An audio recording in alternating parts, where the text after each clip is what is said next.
Welcome to Ancestral Light number 6. Today we will look at 3 takeaways from the life and impact of al-Rahman as-Saadi. I'm Dr. J. David Taylor. Let's get started. Takeaway number 1. Black people have always written their own history. We are not subjects, we are scribes. Al-Rahman as-Saadi, authorship of the Tariq al-Sudan, The History of Sudan, shatters the colonial myth that African history was unwritten until Europeans arrived. Long before the transatlantic slave trade, long before colonizers carved up our continent, we were writing with discipline, devotion, and deep memory.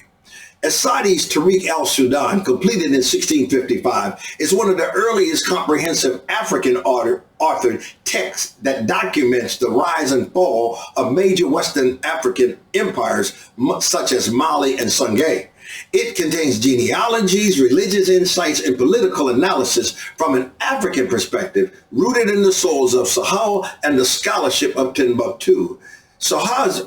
As-Saadi's work reminds us that Africa was not waiting to be discovered, it was busy documenting itself. Now, why does that matter today? Well, at a time when African American children are taught fragments of their past, as-Saadi says, your history is older than their narrative. We've always told our own story. It's time we reclaim that voice and that responsibility. Takeaway number 2. Timbuktu was not a myth.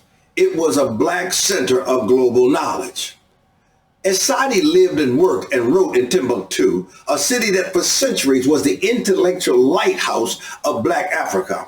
His life proves that our ancestors weren't just kings and warriors. They were philosophers, mathematicians, jurists, and theologians. See, Timbuktu hosted over 180 Quranic schools and thousands of scholars during as-Saadi's time. It was a hub where Islamic law, African politics, science, and literature intertwined. As-Saadi, as a court historian and scholar, reflects the sophisticated systems of education, record keeping, and governance developed in West Africa, independent of European influence. Now, why does that matter today? Well, many black people have been taught that Africa was a continent of tribes without culture or order. Well, as-Saadi life and writings prove that we had archives, libraries, universities, and codes well before colonization. Takeaway number 3. Historical memory is revolutionary.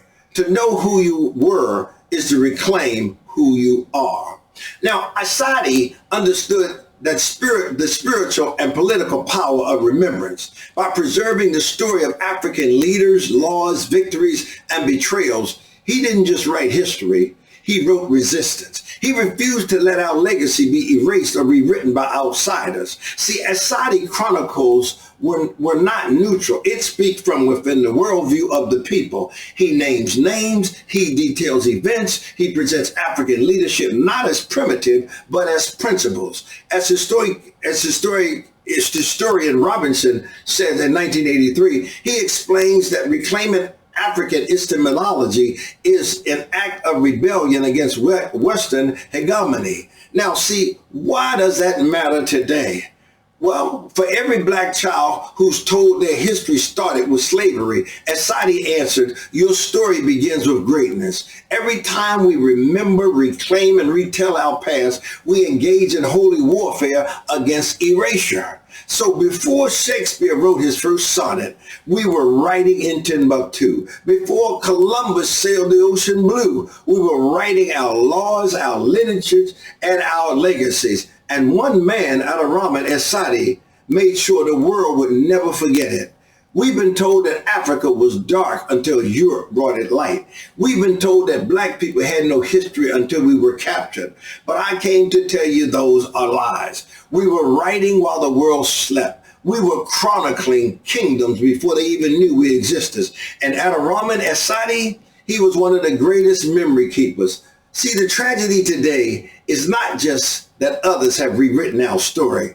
It's that we stopped writing it ourselves. See, we rely on systems that were never meant to tell our truth. We wait for textbooks to validate our greatness. We let silence become our inheritance. But we must remember who we are, because memory is not just cultural, It's spiritual. It's not just about the past.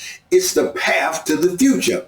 See, Asadi didn't have TikTok, Wi-Fi, or a college press, but what he had was a pen, a purpose, and a passion to preserve Black brilliance. He wrote because he knew that our story, our empires, and our truths mattered. He chronicled our rise, our falls, not to glamorize, but to teach. He showed us that the Black mind is a monument, a temple of memory.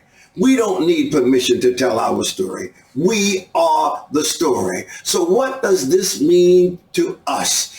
It means we need to start archiving our families. We need to start documenting our elders. We need to start teaching our children that their story begins in splendor, not slavery. We must pick up the pen again, because when we write, we remember. When we remember, we resist. And when we resist, we rise. See, al-Rahman and Sadi did it without applause, without a platform, and without permission. And now it is our turn. So I challenge you today, be a chronicler, start a journal, tell your story, study your people, name your legacy, because if we don't write our history, someone else will write over it.